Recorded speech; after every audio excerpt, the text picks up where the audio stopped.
What's up, everybody? Joining me today for a discussion is Josh Martin.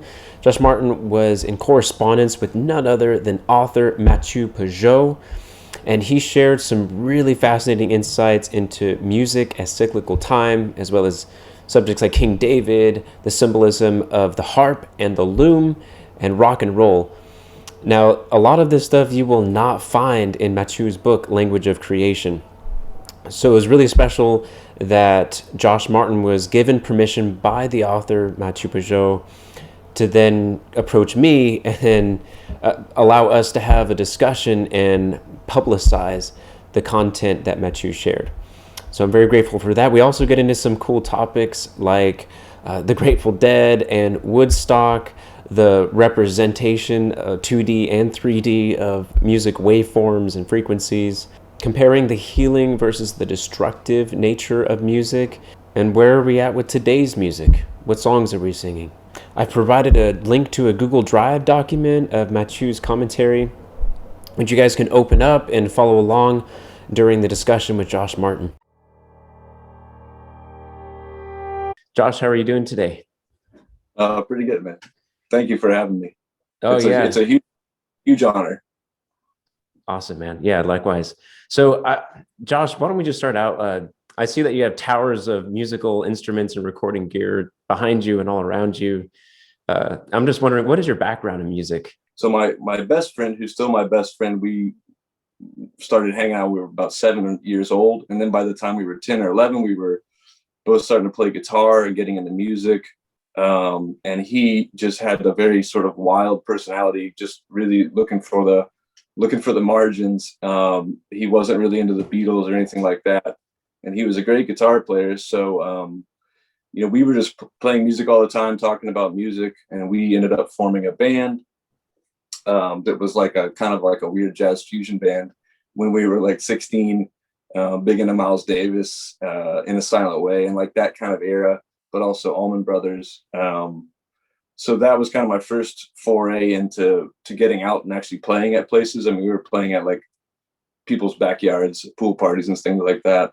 And then a little bit further on, like into college, I met another friend who, his name's Spike, and he grew up playing like, Metallica and also a lot of punk stuff. And he wanted to make a band. And I ended up playing bass in that band, and we played a lot of shows. The band was actually called Spike Mott and the Blackest Nights of the Darkest Apocalypse. And it was All right. it was purely instrumental music, just like riffs, and some of the songs are real short. I mean, it was just heavy and kind of like it was like a weapon, like in that sense, where we would just come in and just like try to crush, sort of like, it was very loud. And if we ever opened for like big bands coming through, we would like get up there and just like shred and then like get off the stage. But that was pretty fun. And then I guess things picked up in terms of really going out into the world to play music. I met another friend named Nathan, who was a little bit younger than me. He was very, very talented guy, writing songs. And he had already had some recordings under his belt, and he moved into the house we were in, so we started a band, and the band was called Holiday Shores, and we ended up getting signed by like a label in New York, going on tour. Like, it was this era, like 2008, 2009, a lot of bands were getting signed just from their MySpace page. So there was like this MySpace. Oh yeah. Oh man, yeah. It was huge. And so, yeah, we got signed from our MySpace page, and ended up on this label in New York who had some pretty good connections. Ended up getting a review in Pitchfork. I don't know if you know what Pitchfork is, but yeah, cool. Yeah, right. So at that time, that was kind of like, it was a really big deal to just get something in there, because then it gives you this credibility and legitimacy. We went up there for a festival at one point with Holiday Shores, and ended up like on the front page of the New York Times arts section. And it was just like, it felt like a movie. It was like, well, like, in 2009, people still like reading the paper. And so it was, and the Times. Right, yeah, in the Times, like you wake up in the morning, it's like you're in the New York Times. And I don't know, yeah, we got on like uh Urban Outfitters playlist and Forever 21 playlist, so you could like sometimes you would like we'd hear our song at the mall or something. Right. Um so it was all very low level. I mean, it was like it had all the sort of trappings of some sort of success, but it wasn't really like, I don't know, we weren't just quitting our jobs and like making a lot of money with music. Um but it was really good, and it was, we, just a way to travel all around the country playing a lot of shows. We even went to Europe. um but I guess just in a personal sense, like I was always, especially at that time, I was trying to kind of get out of that world. Like I knew that it was not where I wanted to like my life to go. Like I wanted to have a family and all this kind of stuff. And I think I was almost like looking for a reason to get out, and I thought that like getting married would be a good reason to like tell the guys, like, guys, I'm getting married, like I can't do the thing anymore. And so right before we went to Europe one time in 2011, I saw this girl at a bar, and it was like this kind of party for people who were in bands and blah blah, and people who knew people in the blog world and all this kind of stuff. And and it was just like this weird kind of like magic moment, and I was just like, I have to talk to this girl. And so anyways, I just approached her. I was never really doing that, but anyway, so that ended up being the girl that I'm married to now. We just like hit it off, and it all worked out in a really strange way. And so that was kind of the beginning of like a downslide, like out of the music world. Mm-hmm. Mm-hmm. So yeah, and she grew up in Toronto, and she was just there to see some bands and knew some friends, and she plays music as well. She was also on MySpace, getting Right. getting some good attention. Anyways, so I was in one more band after that called Surface to Air Missive, which is it's a guy named Taylor, and he's still making music, and it's real cool stuff. And we toured a little bit with the band called Of Montreal. I don't know if you're familiar Yeah. with that. Yeah, I am. Mm-hmm. So yeah, so he was like an Of Montreal disciple almost. Like he grew up with all that. And a friend of mine from our town ended up being the drummer in Of Montreal. So I was kind of sending him some of this stuff, and Of Montreal, Kevin Barnes heard Taylor's music and was like, "Get this guy on tour! Like, who is this guy? Like, get him up here." And so we kind of jumped on that train for a while, and that band was also signed. So that was fun. But yeah, after that, I got married in 2013, and that was around the time that Surface to Air Missive was kind of taking off. And so I basically, and then we had twins in 2015. So the family was like completely like, Yeah. intact at that time, and I was off the list of people to call and play music with. Or I mean, I still play music with some guys, but not touring or anything. So Yeah. So the priority obviously switched to family and all that yeah, involves with that. yeah, it was like a miracle, to have that desire, for a long time, and not really know how to get there, but to trust God basically, and he extracted me from that world and put me in the world of family, and it's like it's awesome. Yeah, So I was talking to someone about that, who lived a very adventurous life as a single man, and he was explaining to someone else. He's like, it's not that it's not that it's an absence of awesome being married and having a family. Your single life was awesome, but the family life is a new kind of awesome. yeah, it's hard to explain, I think, to people, and that's fine. I mean, you know it's okay, you can't explain it, but I'm glad to have that camaraderie with you and with other people who have a family, and I pray that whoever, the people that want families can have them. That's my hope.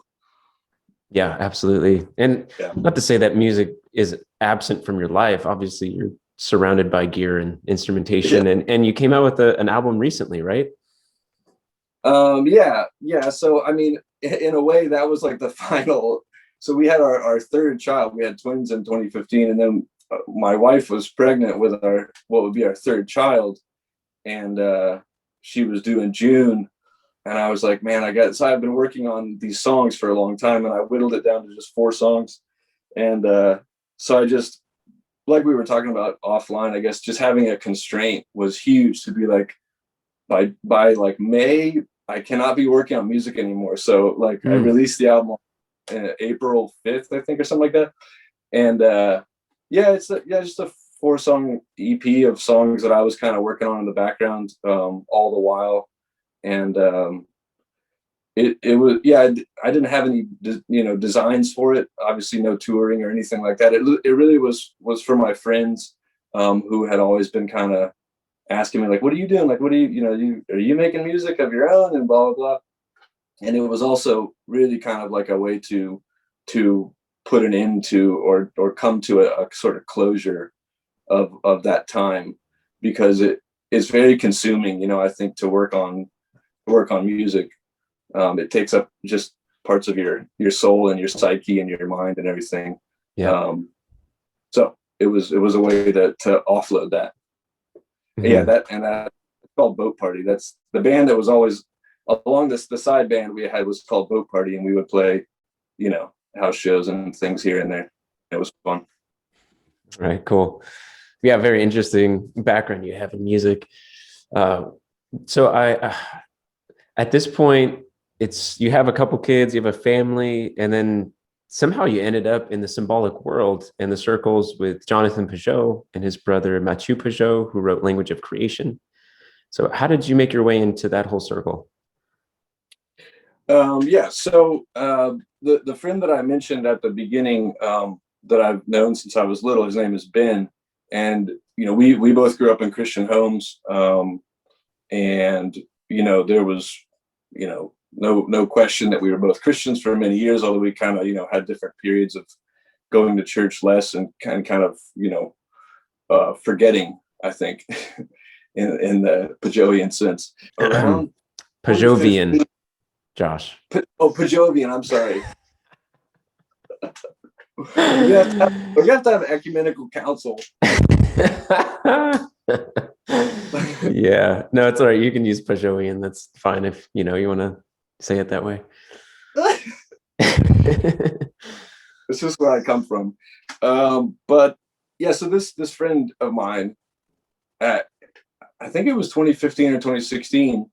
I began to get the sense that he wasn't interested in Christianity anymore, and then he sent me and this other friend like this big email, like, guys, I don't believe all those things anymore, and I don't identify as a Christian. And so it was kind of like, whoa, like, and it was kind of hard to take and hard to deal with, but at the same time, I mean, my friendship with him is very deep, and I just talked to him on Sunday, and so it's all good, but it was certainly shocking and kind of like in a deep way of kind of like, well, what do I think about, like, I don't know, like, it gives you all these questions of your own, but I guess I would, through praying and just trying to kind of hold on, I took it as an opportunity to just try to learn more about, the truth of the gospel, and the truth of, all the scriptures and what it all means. But I knew it was kind of deeper than that there was some sort of like substructure at play that's not just, is this inconsistency? Is this an error in the Bible? Is that, why doesn't this gospel line up with that? Those kind of things. Like, I knew that stuff had never bothered me really. And my dad went to seminary and was a pastor for a short time, and just an awesome man of God, and so I don't know, I had this kind of this rock in my life, with my dad to hold on to. But so I guess, so around that time, 2016, I don't know when you would have first seen Jordan Peterson, but I think 2016 is like the Jordan Peterson year, right? He like popped up on everyone's YouTube recommended whatnot.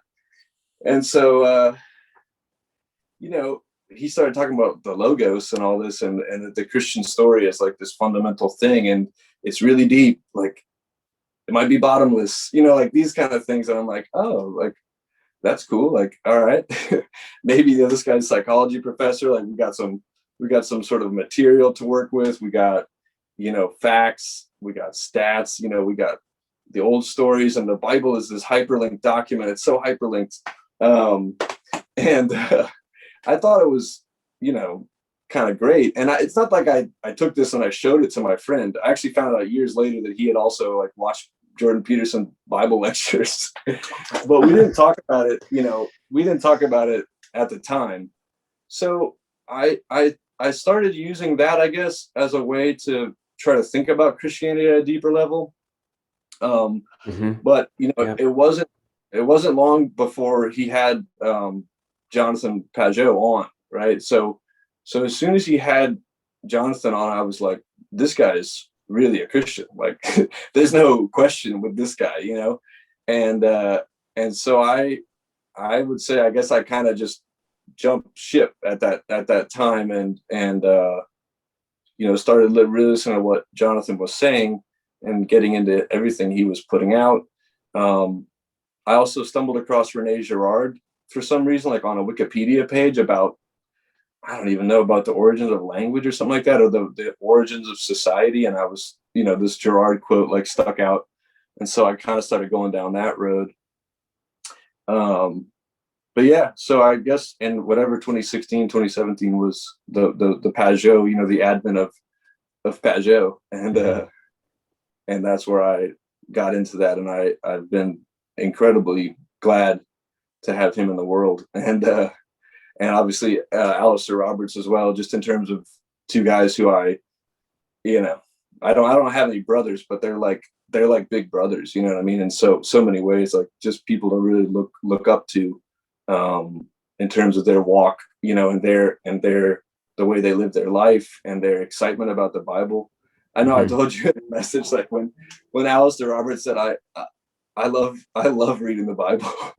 Like I literally, I don't think I would have even understood like what that means a couple years ago. You know what I mean?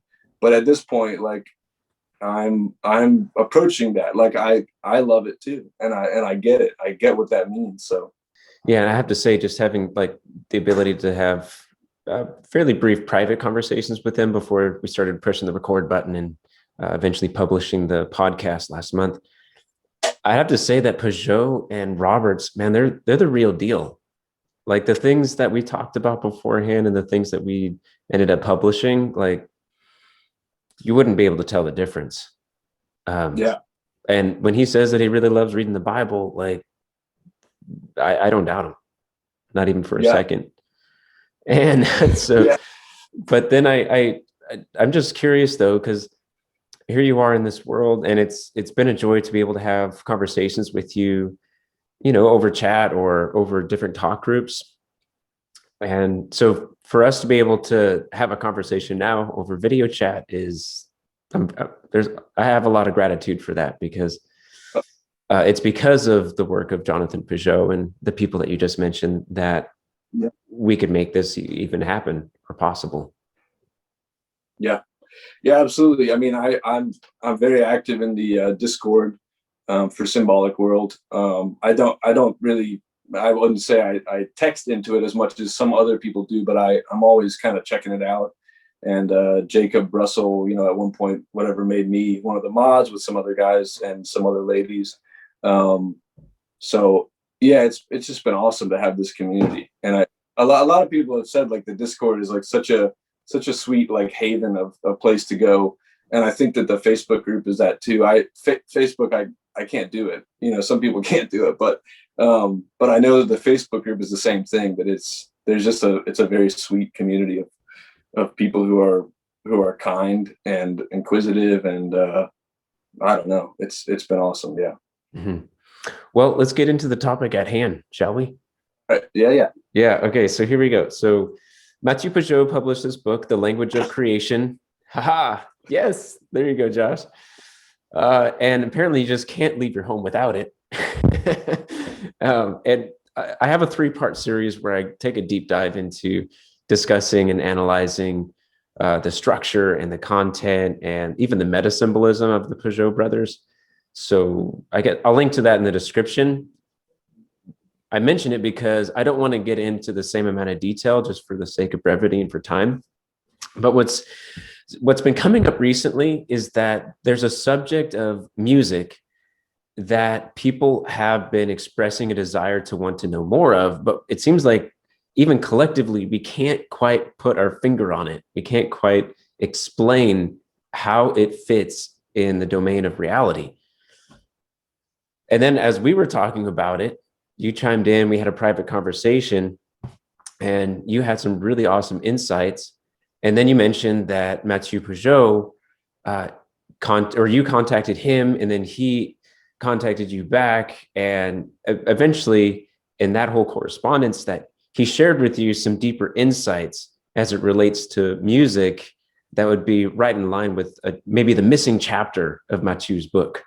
He had an email that was public at some point, and when I first started reading Language of Creation, I think I told you this, that when I reached that page where he's got the picture of the horn, and the instrument, like being a person that just like was so into music for so many years, I was just like, whoa, like, and I remember I was like walking to the cafeteria at work, and I was like, I'm just going to send him an email right now.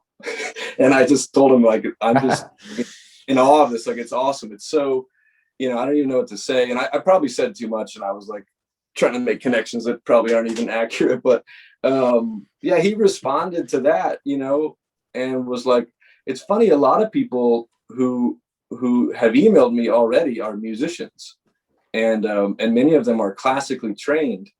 And I was like, wow, that's cool. Like, I don't know what that means. One thought I had was like that maybe musicians have less like inhibition to just go ahead and like email somebody. I don't really know. Like, I don't think it's musicians are understanding this more than anyone. It's I don't know why it is, but that was a point that he made, which I thought was interesting. But yeah, we had some other conversation because he just seemed very open to responding to questions. And I tried to be careful and not, email him all the time or this or that. But and at some point I just said, like, is there more about music? Like, is there, this and that? And trying out some questions with him. And this is around the time he was talking about, some of Matthew's like the most you can find of him online is actually in Alistair Roberts' comments. I don't know if you know this, but Alistair Roberts did this series on Abraham, right? The life of Abraham. And every couple of days, Matthieu would be in there like big comments, and they would have these back and forth. And I've shared some of those like on the Discord, because some of it is just, incredibly, I don't know, germane to like things that are being discussed. So he certainly, lives like outside of the normal kind of world. I think Jonathan said it's like he's like a wizard in a cave or something like that. So I guess I just thought like I'm gonna go out there and just ask him. So he responded with some comments about music, and I think that it has to do with what I was going to say is he was working on a book, and I think he said it would be called The Key of David, and it was some Jewish traditions that he was working with and wanted to put into a book. So the comments that he sent have a lot to do with David. And this was also around the time when Kanye was coming out as a Christian and starting to really do a lot of concerts and put out the Jesus is King, and all this was happening. And so there was this big kind of confluence of Kanye and the King David pattern. So I think that, so my guess is kind of that it's a microcosm, that the King David story can be used as a microcosm to talk about lots of other patterns. And obviously we know that's true of all sorts of biblical stories, but certainly King David is a very important story in the Bible. Mm-hmm. All right. So do you want me to start reading? Yeah, I could. You want me to just read through? Yeah. So I have a copy in front of me. If you want me to read, or if you have one in front of you, you're welcome to read as well. Yeah, I can. I'll read them. Go right ahead. So, Go right ahead. So he says about music in the Bible, there's definitely a strong symbolism of music equals cyclical time. I'll just make one comment there that I think in the book, it's like he doesn't exactly talk about music per se as a thing. It's that the instrument, the instruments represent cyclical time in their curved, nature and their winding and their sort of wave-like look. But anyways, I think that's kind of a big deal, is just to say that, music as a whole represents cyclical time. So that's the first point. And then he goes on to say, music opposed to, let's say, building an edifice of stone and mortar is associated with death and renewal, or what I call recreation in my book. In particular, King David uses music to heal Saul of his dark spirit. In general, David represents the renewal of the king. This is also why he is associated with the Sabbath, which is the renewal of the week, renewing Sunday, the first day of the week, the first, the chief, the king. So as the Sabbath renews the first day, so David renews the first king, King Saul. Maybe we can stop there, but yeah, so he's talking about the way that things change, that Saul's dark spirit, is able to change into you could say a bright spirit, and he's able to do that through music because of this cyclical nature of music, which is, again, it's a pattern that you don't see with the naked eye. It's like you're saying, it's invisible, but it has, concrete effects, I guess. They're just not the same as a tool. I hit this and then it goes in, and you see all these things happen. So it has this effect that is invisible, basically.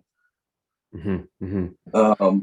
Yeah, I think that word recreation too really stands out, because if you look at the days of creation, right? So you have 6 days of work, you could say, where you're actually like ordering the universe and the material world and everything involved in that. But then you have this day of rest, right? The 7th day, the Saturday Sabbath, is this day of rest. And what that does is it completes the week. And then you start with Sunday, the 8th day, which is now the week, or it's the new week. It's the new cycle of the week. Right. And we know that can be an increment that could be stretched out towards, say like seasons, yearly seasons, or Jubilee, which is like 49 and 50 years. Or you could think of it as like even ages, right? Or covenants, like these periods of time that stretch many, many years. Okay. And then, right.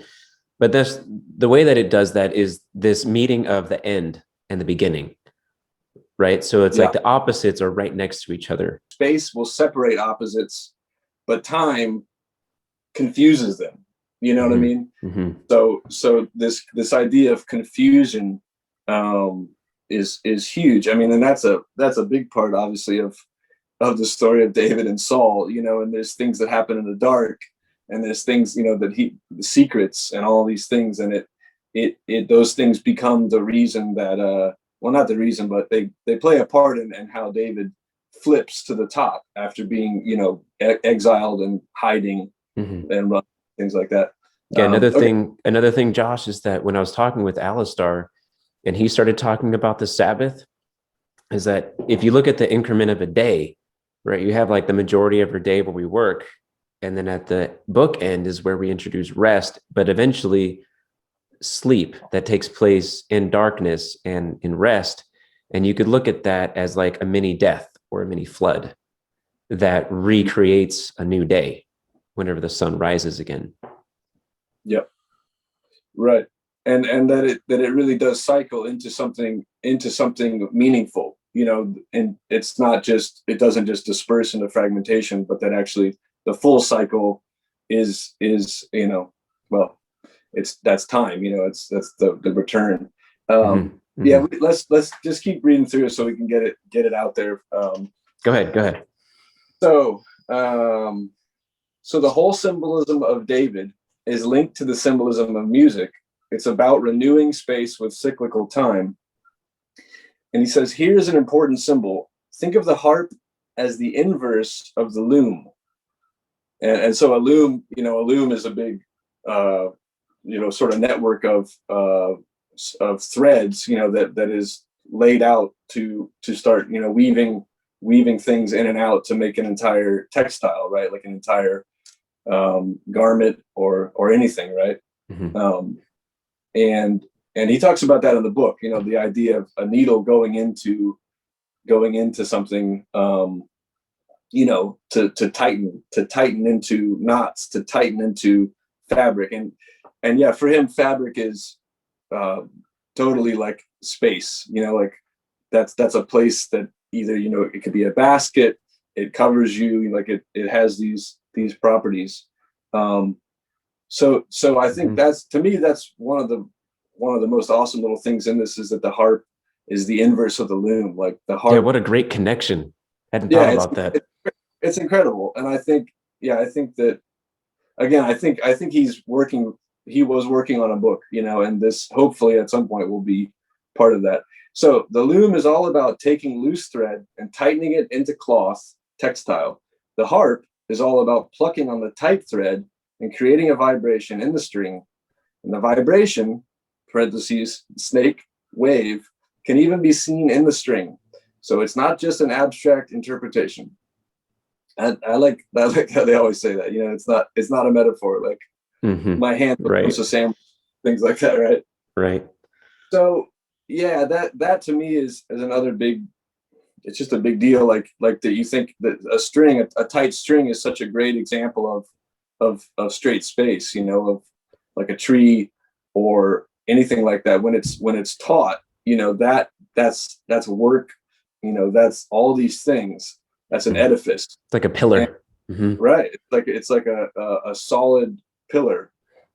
But to pluck it, you know, it's almost like the easiest way of seeing how space can begin to flow, can begin to change into something else. Like I know there's buildings in San Francisco that are built to like wobble a little bit when an earthquake happens, but you know, it's like you don't ever see that. Like that's not something that you ever want to have happen in straight space in a building, that it would start to flow like that. But in that sense of Sabbath and Jubilee and the right place for, you know, the music in its right place has that kind of effect to begin to, you know, make solid space flow. Yeah, what comes to mind is the story of the walls of Jericho, right? So they circle Jericho. It's a creation story as well, interjected in an Exodus frame story, where you have like the 6 days that they march around, right? But then on the seventh day is when they play the music, to the point where the vertical stone walls crumble, right? So you introduce these waves that eventually take down the pillar-like edifice. Yep. Yeah, for sure. Yeah. So the other thing too is I just think about like two things. So we were talking about with, you know, like the pillar, and then introducing like a wave-like element to it, and it not being a metaphor, right? So what comes to mind is, in my experience with, like, say you open up Pro Tools or a digital audio workstation when you go to record a song. Yeah. And then what happens is in this interface, it has a display of what the sound or the music that you're recording, it looks like something, right? Mm-hmm.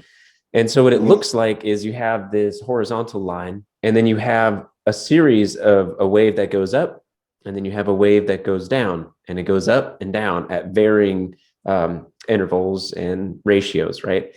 But what's happening is it really does look like undulations in the ocean. Yeah. You know? Yeah, for sure. like he says, you can see it in the string. Like if you take a guitar and just, you can see it begin to move like that. And that, the way that it's moving has to do with the tone that it's producing and all that. And I guess we talked about this too, that in a material sense, in a scientific sense, the idea of a frequency is basically that measurement of the wave. That's how they say what the frequency is how long. I think it's like we were talking about a 60 cycle hum. Like if you plug an amp in, it's like right, B flat, and so that's it's if it's 60 cycles, I think it's 1/60th of a second or something like that is how fast the wave is moving. So then if you were to go up to a C or to a D or higher notes, it would just be a faster wave. And it's incredible. But it's funny, like this is just obviously what we were talking about before, but that seeing those waves in the modern world and working on music like that, and you see the waves, it's almost like you're seeing something you shouldn't see, or something like that. Like it's not, but I mean, somehow we have this thought, right? And it's not just you and me. It's like, I know a lot of people who, because especially when you're recording and you can get, I mean, I've done this before where you have two different takes, right? You have like some guitar here, some whatever, and you zoom in on the wave, and you want to merge them. And so you figure out what wave is happening there, and then you can put it right underneath. So it's like, all right, that's the same, like, they meet right here, and then they can continue. And a friend of mine was like, like it feels like you're looking into, it feels like the devil is in there or something, like this weird feeling of like, but I don't want to see all that. So it is interesting, this kind of measuring everything, which obviously has connotations, and there are various videos from Jonathan on the idea of like everything being measured and being like sort of accounted for. And it's in the book too, it's in Language of Creation, that accounting for everything and trying to basically bring this kind of cyclical time into the space of a computer. I don't know, I mean, it may have ramifications that we don't understand, but we can feel it somehow. Like I was saying, I got this older digital device that all it does is you just see the volume, just little channels, and that's it. You don't see any waves. Yeah. So a couple of things, Josh. Okay, so you have that device, and I know there's a movement where it's the analog movement, even though it's like considered archaic technology in the world of supercomputers and digital workspaces. But people prefer to use tape, or they prefer to use devices where you don't have that interface. You can't see the music in that wavelength form. But then also you have other things too, where like if you have a pop song, let's say, because whenever I did my music apprenticeship up in Portland, the person I was studying with was making pop songs for like Disney and things like that.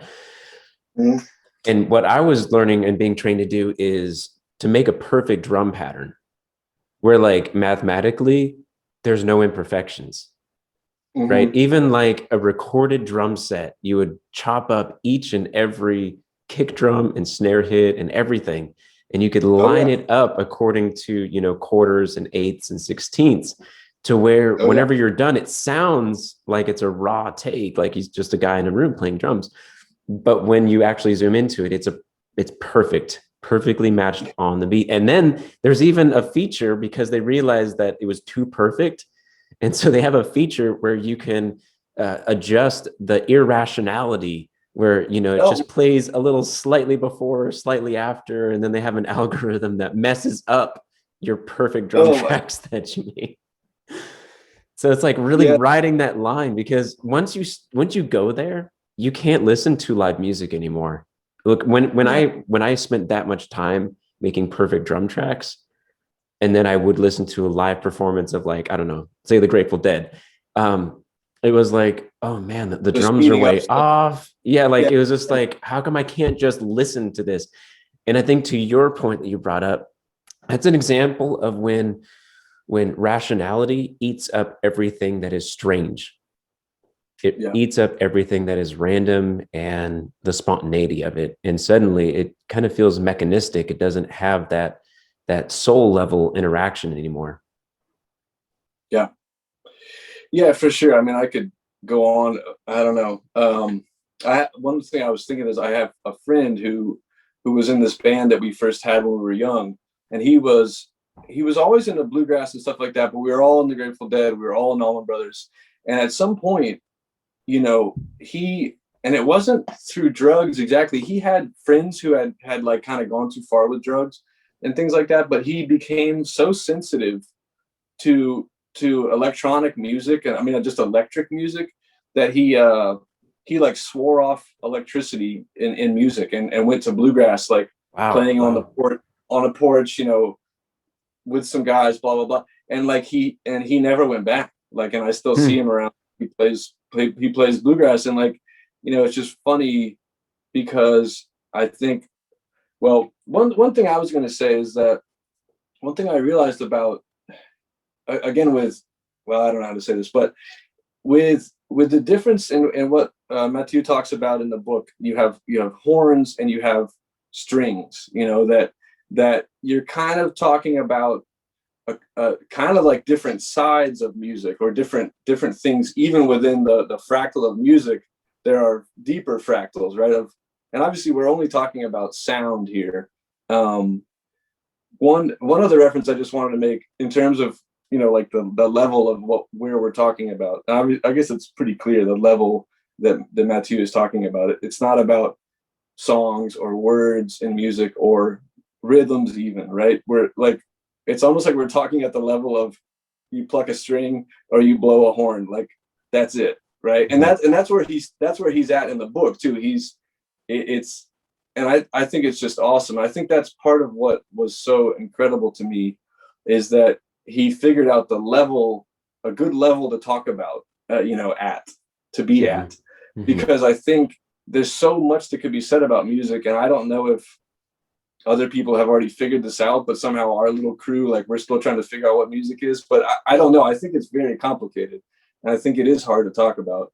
And Hmm. one thing I was going to say is that in chapter 40, he makes this distinction that cyclical time has to do with silence, and with I think he's talking about the cherubim, and that, as opposed to words, words are more like space, right? That they have like a point. They have this kind of clear meaning, but silence is more associated with cyclical time. And in that regard, I mean, I think these comments that he's giving here, um, really are talking about that idea that we're one level we can really kind of understand is just the sound, Hmm. just the sound of music, because it's words are like a whole nother business. But like I said, there are these, it's all there, it's all part of these fractals and these kind of microcosms. But um, I it's funny to me, that this is just like one place we can like try to stand and try to make sense of, is purely the sound of music and the implications of sound and sort of like melodies, hitting us and hitting the whole world. So anyways, that's just, Hmm. I guess, one thing I wanted to just toss in there. Let's just read one more thing here, because right after he says the loom, right?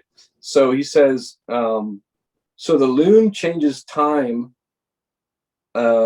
string into space, right? So even he talks about spinning in the book, and I had to look up like what spinning actually does. But like when you're spinning uh flax or something that's like totally just like a massive kind of like hair looking stuff, right? And you're bringing it into like this thread, and you're feeding it into like this circle. And so he says it's a creation of cyclical time, and I didn't really understand that, but I see what he means in a way, is that you start bringing, material that is completely unformed, and bringing it into a string. And so beyond that, the loom then like fixes it into textile, right? So the total opposite of that is the harp, changing ordered space into flowing time. And Right. we already went over that, but I think that's another way he puts it in that next little paragraph. Whenever I was at UC Davis, they had vendors for whatever event they had going on in the quad. They were selling just raw, what would you call it, wool from llamas or alpacas.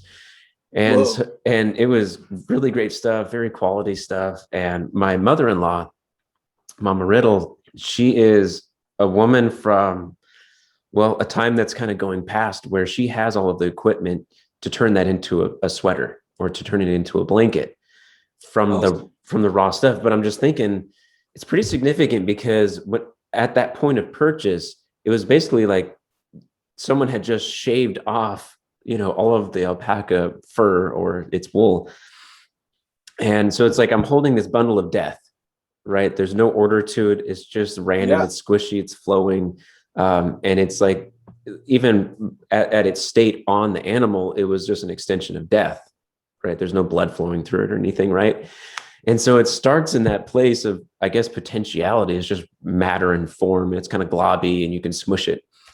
And then she has these series of instruments that she uses and I was really, it was a very joyful process, because I got to, at very small increments, join in and be a part of this and get my hands in on turning this thing into a blanket. That would be from my daughter, Abigail. So what happens is it goes through this, like, forgive me, I totally forget the names of these things, but it goes through one where you're just basically turning it into a single thread. So it's a line. Yeah. You're taking it from this scramble into a line. And then you take that line and you wrap it orderly into a certain yarn or ball that you can correctly lay out eventually, like on a loom or in a pattern of putting it into a blanket line by line. Right. And so you're basically taking ultimate chaos and turning it into form in this blanket. Yes. And that's such a cool thing too, that the cycle does that, right? That's the spinning wheel. I literally never understood that until this week. Like, I knew we were going to talk about this, and I didn't want to be in the dark of like, spinning loom. Like, I don't know. It's I mean, like, the clothes are the stuff we go buy at the store. The blankets. It's incredible. Like we're so removed from, the instruments that actually produce it. Yep. Yeah. And I watched a video of these Irish, people making it. And they said that, people who are really good at that, though, forming it into a single thread, like, that it would never break, that they would never, you would never have this period where it like fell off and you had to stop everything. Like it's like absolute like fluidity, being harnessed to create, what will become like straight and also tucked in and knotted and all these things. Yeah, it's incredible. So, well, and I think that like the immediate implication when you use the word death to think about the opposite of at Woodstock. I was looking this up the other day because I know that, I knew that Creedence Clearwater Revival played Woodstock, and there you can find videos, but it's not in the movie, right? And so no one understands that they were the headliner, or they were basically one of the headliners with the Grateful Dead. And we were talking about bands that just kind of keep trucking and like, they're not perfectionists, right? And Grateful Dead is a perfect example of that. They are literally embodying this like fluidity. Like they want to keep it roll. I don't even know how they recorded albums. Like how would you get them in the studio? Like, anyways, but they, every day they're playing, they're like, I'm going to be on acid for 20 days straight or whatever. So it's like absolute fluidity. And when they played Woodstock, the power went out during their set, but that's also not in the movie, because they're not in the movie either. It was like too much of a disaster, right? But being the Grateful Dead, it's literally just a little footnote, right? It's not like this big thing, like, oh my goodness, the power went out on the Grateful Dead at Woodstock. Like, it doesn't matter. But when Creedence Clearwater came on after them, John Fogerty, you can read it on Wikipedia. He said that when he looked out across the crowd, right, in the movie you can see the crowd sometimes, and he looked out and he just said it looked like a painting of Dante's Inferno. Like it looked like bodies on top of bodies, mud, like nakedness, people asleep, like maybe dead. Like I think it's all there, right? And it freaked them out, and they, you know, I think they played pretty well, but they didn't like their set. And so when they were asked, you know, do you want to be included in the movie, they were like, well, no, you know, it was a weird night, you know, it was a weird set, like it messed us up, you know, we couldn't. I don't agree to being in the movie. So yeah, so what he saw, you know, from the Grateful Dead's, like what they did, you know, and it's this is, we're speaking very metaphorically here, or very, like, you know, abstractly, but you know, Woodstock, and there was so much mud and there was so much confusion and all this, and it's been packaged in a movie, it looks fine, but my dad actually was living in Connecticut at that time, and he had friends that went to Woodstock. And when they came back, my dad didn't go because he had to work. He was like, well, I'm not going to go. But his friends came back, and they're like, man, it was, I don't know, it wasn't very good. Like, it was so muddy, and I don't know. It was hard to get out, like, and you couldn't find anything to eat. But the one thing they would talk about was Santana. They were like, there's this band from the West Coast called Santana. Like, they were so good. But anyways, so that was the story, you know, of Woodstock. Like, on the ground was like a flood, you know, like that was the story, was like it was mud and like confusion and just death, you know. And yeah, I just think John Fogerty like sums it up real well if you ever want to look it up. But wow. Yeah. So taken to the extreme, this example, right, of like what you're saying, death, you know, being in the wool, you know, that this is dead wool that is then turned into something that is space, you know. But there's a potential at the extremes, that the opposite actually results in death. You know, that taking something solid space, you know, people living their normal lives, whatever. I mean, I'm not a rock and roll alarmist, but what I'm saying is, like, the festival, you know, the people come from out of their normal lives, and then they kind of like turn into this mass, and this music, you know, acts on them, and you have something akin to like a flood, you know, a death. Yeah, it's pretty interesting. Yeah. All right, man, let's keep it rolling here. All right, so then he goes, yeah, so his next comment is, you know, you could say music is played to bring down the house. Think of all the symbolism of cycles in music, especially more recent music like rock and roll, etc. Rock and roll is all about the wave and the cycle. So yeah, so we're still in the rock and roll world here. Yeah, well, okay, so with rock and roll, like, you helped me with this, because at first I thought rock would be like this solid rock, you know, it's like a stone. But then if you really start looking into it, I thought you had a really good insight into what it actually is. Yeah, so again, with Wikipedia, it's like the ultimate source of knowledge in the world. What they said is that, you know, it came from terminology used by men who worked on ships, and you know, obviously into English. So in England, they had this terminology that the ship would be rocking and rolling in a storm, or in heavy, you know, in heavy waves. And so rocking would be the movement like forward of the ship, you know, tipping, and then rolling would be this feeling of like, you know, the ship is going to roll over. But there's all these like etymological sort of like rabbit holes that it goes down. And again, I mean, I'm kind of joking about Wikipedia. It's like, yeah, who knows if it's true or not? It doesn't really matter. This is the sort of accepted, you know, etymology. But the interesting thing I thought was that, you know, it starts making its way into common use, and people are using it in poetry or something, or in stage shows. But I guess it also made its way to America, and it was being used in like spirituals, like African American spirituals.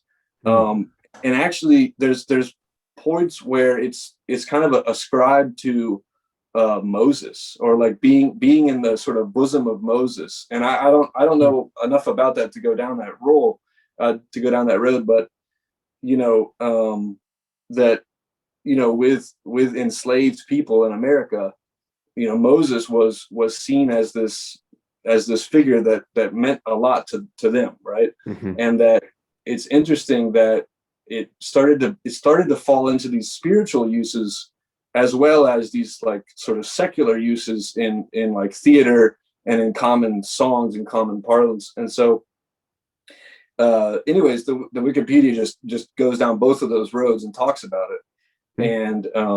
And so yeah, so it ends up being ascribed to this type of music that is kind of like a fusion of African American music and other things that turn into what we know as rock and roll.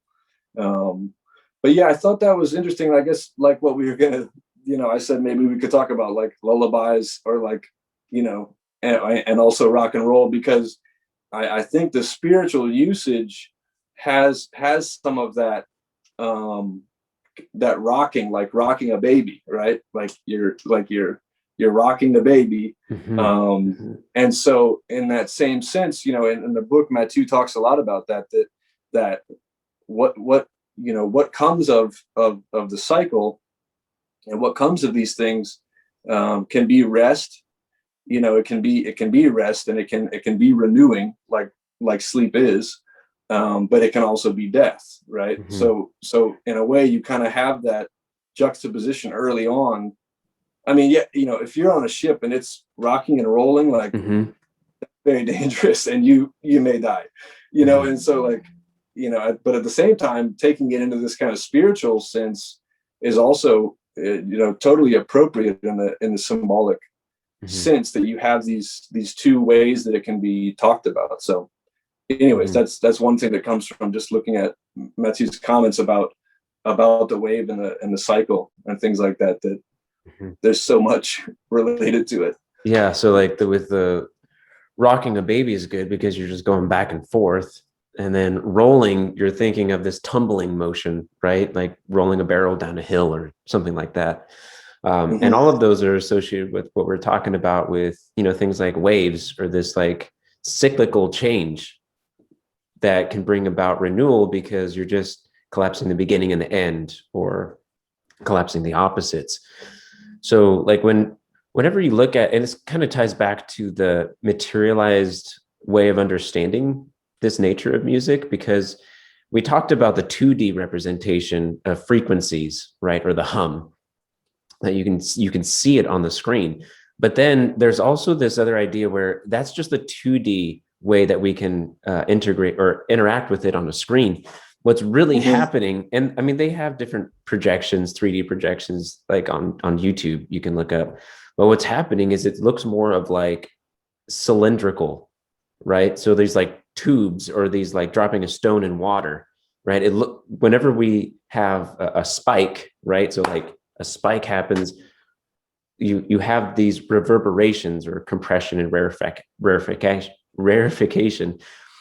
where it can actually look more of like a cylindrical or a cycle, if that makes Mm-hmm. sense, right? Rather Yeah. than just like the waves up and down, it really is like a cycle going this way and a cycle going that way, and then like this wave-like cycle kind of going out until it hits a wall and then comes back. Yeah. No, it's awesome. And someone posted in the Discord the other day, we were talking about time travel movies and like, what is time travel? Like, what is the symbolism of time travel? And we were talking like, time is secular, or is it is a wave, or is it? And then some people posted like this sort of graphic or this gif of like a spiraling space, that it's kind of like spiraling. And I Mm-hmm. literally don't know much about the philosophical arguments. I think Heidegger said, time is a wave or whatever, but it's like it's all those things. It's just that we can't see it with a naked eye, and you can't. There's not, as far as I know, a machine that you can just kind of turn on and illuminate what time looks like as it goes. It's Mm-hmm. like Mm-hmm. it's it and that's funny too, because I mean it's tied to mystery, and it's tied to things that are unknown, things that are weird, and Mm-hmm. I think that's such a cool element of it. Yeah. Yeah. You know, I came across something today. I know you like sci-fi. Are you into Dune and things like that? Not too much into Dune. I did watch the movie when I was in high school. Nice. Well, I came across this word today, that was being used in the context of someone who would be like a fool, or like a kind of a leader of a gathering in the sort of Old Norse, or in, an Old English sort of context. Um, and I started following this word, and I come across this gathering that was once sort of, performed in the Norse world, called it's called Simbo. And I feel like there's probably people that know about this, like Eugene Schrader or somebody who knows about Old Norse stuff. But anyways, I came across that, and they were talking about this idea of communing with like the well, or like communing with Weird's well. And that even at that time, or throughout time, the idea of like a well and sort of fluidity and water, is very much connected to time and to music, right? The singing, the singing of things, in a gathered space, which, is obviously what we do now in terms of you go listen to a concert.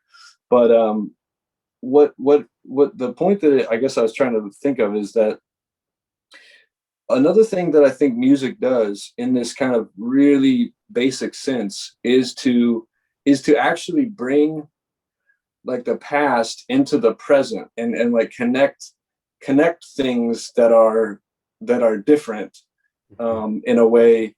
And I think that music has something to do with memory. And so what they would do is there would be this person who was always kind of at the center of these gatherings, who would be talking about the lore and kind of singing the whole time, and sort of bringing everything together. But it was not a it wasn't the king. It wasn't like someone who had like some high status, like here's what we're going to do. But that there was this sort of mysterious person who was bringing it all together. And anyways, what the funny thing is that the word weird turned into like the word we have is weird. And so the idea of something being weird means that it has to do with this like cosmic flowing river, coming from who knows where, that you kind of commune with when you're singing, when you're remembering the past, when you're talking about lore and deeds. And in the sense of Dune, what the author did was use the word weird as this way to actually have a sonic weapon. And so they have this device called a weirding module. And it actually, like, if you say the right word and you kind of make the right tone, it can produce like damage to whoever you're pointing it at.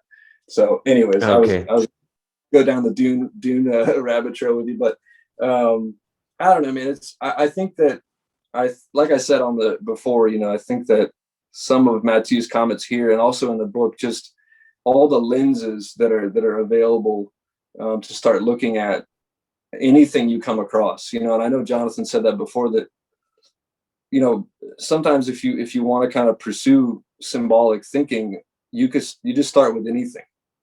You can start anywhere. And so I think that's something that can be done with music, especially with some of these comments in Matthew's book. Hmm. Yeah, absolutely. And I mean, Alistair Roberts and I got into that with our conversation too. And he goes into some really great insights in his book, Echoes of Exodus, where he talks about that element of music as being tied to remembrance, and that it's a way of understanding it. Like, even if you look at music itself, simple example would be meter and rhythm, where meter, you have this like bound time of, say like days, day, and then weeks, months, Mm-hmm. years, etc. But then you also have these rhythms where, it's not just like meter time, which is like 1, 2, 3, 4, 1, 2, 3, 4, right? You also Yeah. have accentuated beats that turn into rhythm. So it's like right? And so then it's like the two are happening at the same time in such a way that you have this ability to be in time but out of it at the same time. Yeah. And then, of course, with being tied to remembrance, you can sing a song that was sung, gosh, like thousands of years old right now. Like I Yeah. was just thinking, gosh, there was a song, a hymn that I was singing, and "Be Thou My," "Be Thou My Vision." That's an old song. That's like a 7th or 8th century song. Whoa. Yeah, yeah, I know. And like Come All Ye Faithful is really old. Some of those are very old melodies. Yeah, they're beautiful. Yeah, Yeah. right. And it brings you right to now. And it's so beautiful that you would think it probably has a similar effect on us as it did then. That it is this connection with the past that's available through music, like a river, whatever, goes from one place to another, that it can connect these things in a way that is not straight. Mm-hmm. Yeah. And then it also, not just remembering the past, but we can somehow remember the future, at least within the Yeah. context of, a community like Christianity or the church, where we're singing these songs that were sung for over 1,000 years, but then we know that the future will be as well. And then we can start, having these intimations of what that might be looking like too, or just how Alistar was able to make it like this musical metaphor for understanding the scripture, to where it kind of gets into like telos or teleology, where you understand the whole picture and you think with the end in mind, and then that Mm-hmm. informs your present, but then it illuminates your past too. So it starts interacting in non-linear, like patterns, towards not just cause and effect. Yeah. Yeah. I mean, I started reading Echoes of Exodus after you were, talking about it more. And it definitely made me, think about the Protestant situation as opposed to the Orthodox situations and the Catholic ones with the feast days, because that was one of the points he makes, right? Everybody has Thanksgiving or something. I mean, you go along and there's a hard downbeat here or whatever. But it did make me think a little bit about that when you have more sort of order to the flowing time, it's probably a good thing. It must be a good thing, but as Protestants, we don't have that as much. And it kind of reminded me of like ambient music, where like you Yeah, you hit right. a note like Brian Eno. I don't know if you know Brian Eno, but like Yeah.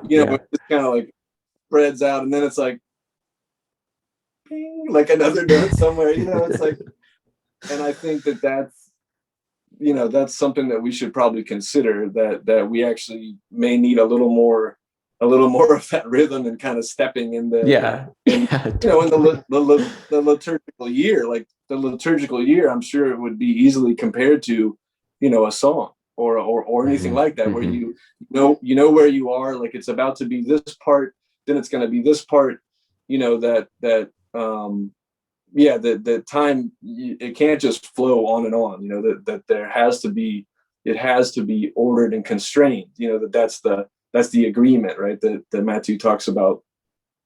Mm-hmm. Yeah, I think I would be very happy to talk more about that. I mean, I think there's a lot that could be said about some of these more base level ways to look at, like how to think about music that we're making, that we would make in the future, or whatever, or thinking as artists. I guess I think it could be important to try to consider these things, because like Jonathan says, it's kind of dangerous to, or it means you're in a weird place when you're talking about symbolism.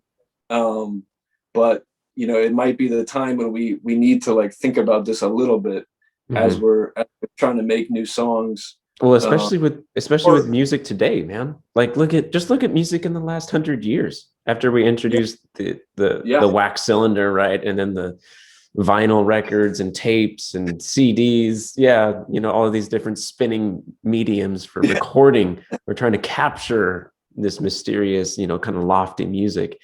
But what's happened to us culturally, yeah, that's definitely worth talking about, because like there's never been more musicians or active musicians on the earth today.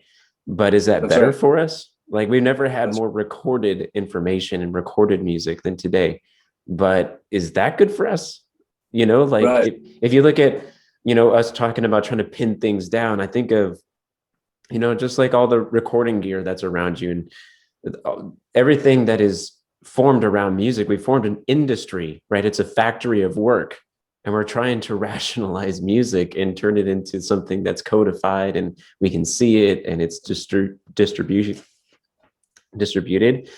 But then we got to ask ourselves, like, okay, well, are we doing a good job coming up with music that we will be singing and our ancestors will be singing in the future?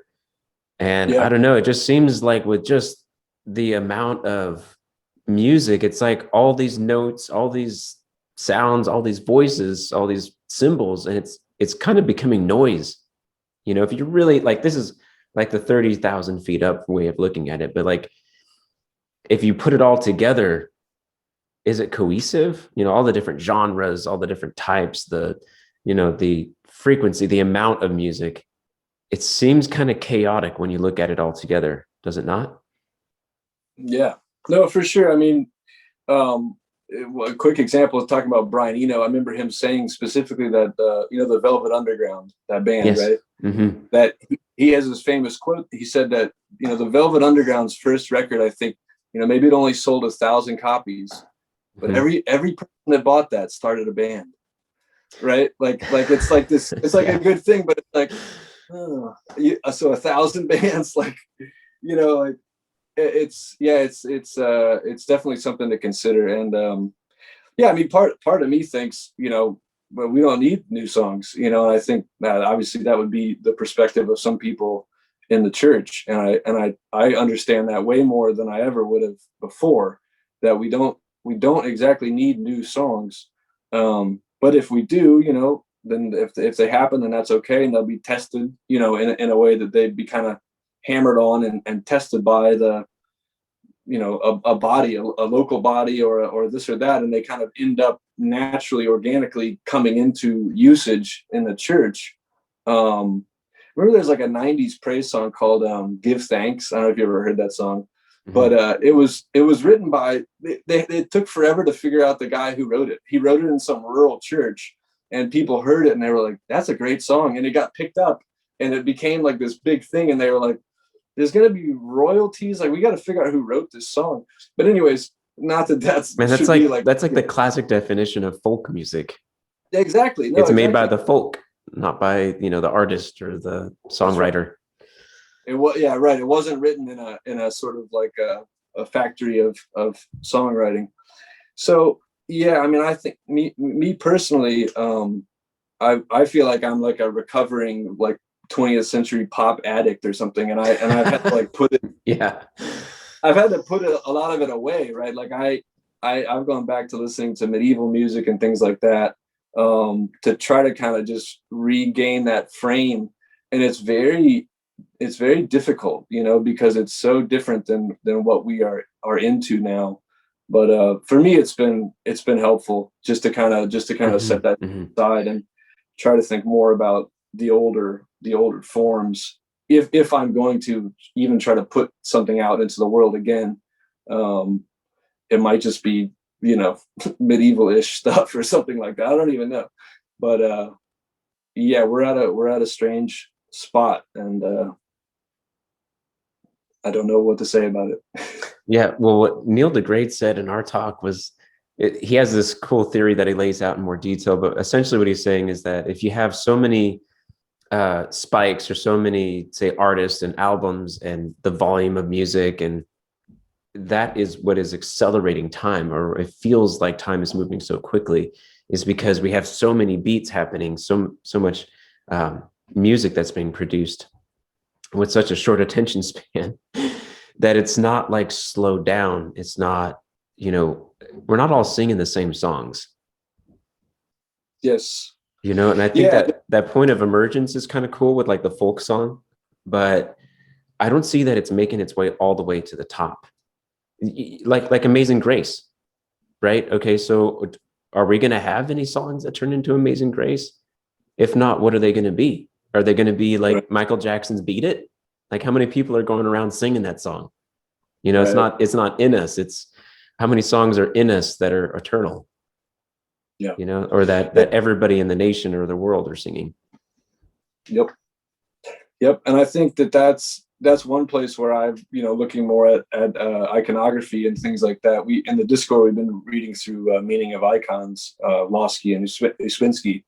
And you see that, people have been thinking about this for a long time. Like, how do we take, things that are flowing and things that are mysterious and figure out ways to like talk about them or sing about them, in a way that is spiritually, good and uplifting and, teaching and remembering and all these things, and that there are practices that have developed. And I mean, I see it in Protestant music, that you sometimes you hear these songs that are kind of new, but they sound like they're old.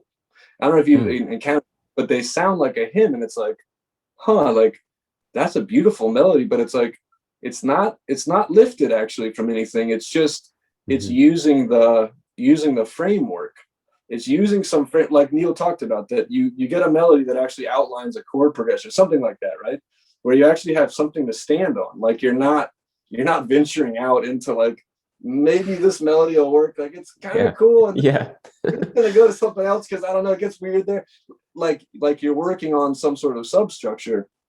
So, anyways, that's been encouraging. But that's the kind of thing where, it's fun. It's good, I think, when something feels like something you are familiar with, even though it's new. Like that kind of something I'm remembering that I never knew. Like, I mean, that's how I felt reading Language of Creation, just things like that, where it's like, this is like deep substructure of something that like is very true. And I don't even know how to even talk about it, but it feels very true, And I think when music can kind of do that, there's lots of music that has done that.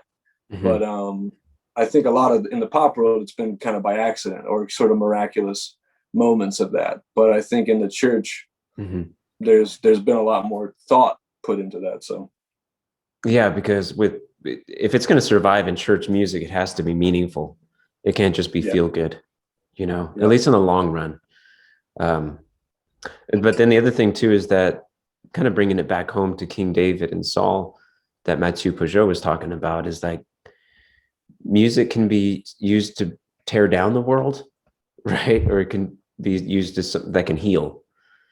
That's right. So in the case of, like it bringing down the house or bringing down the walls of Jericho, right? That was a recreation that was through renewal or disintegrating the old, so that way it'd make room for the new.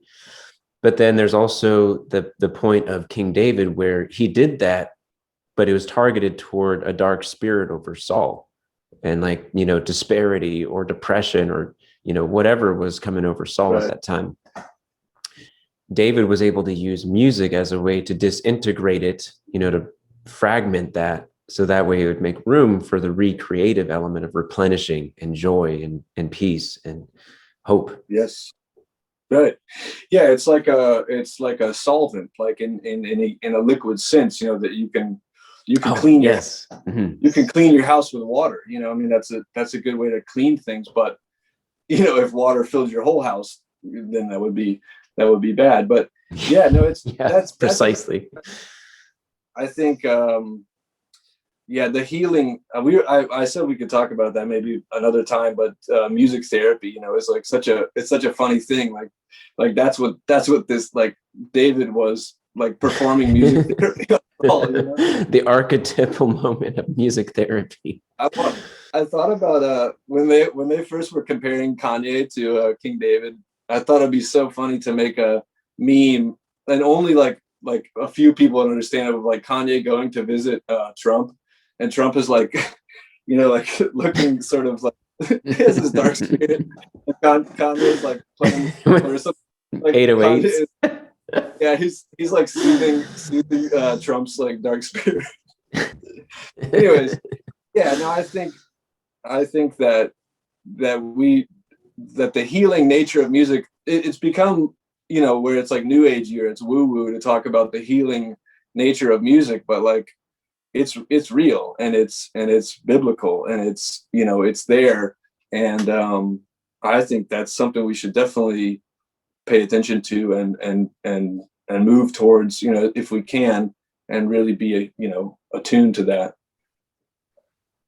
Yep. All right, Josh, I think that's a good place to end it, man. What do you think? Yeah. Yes, for sure.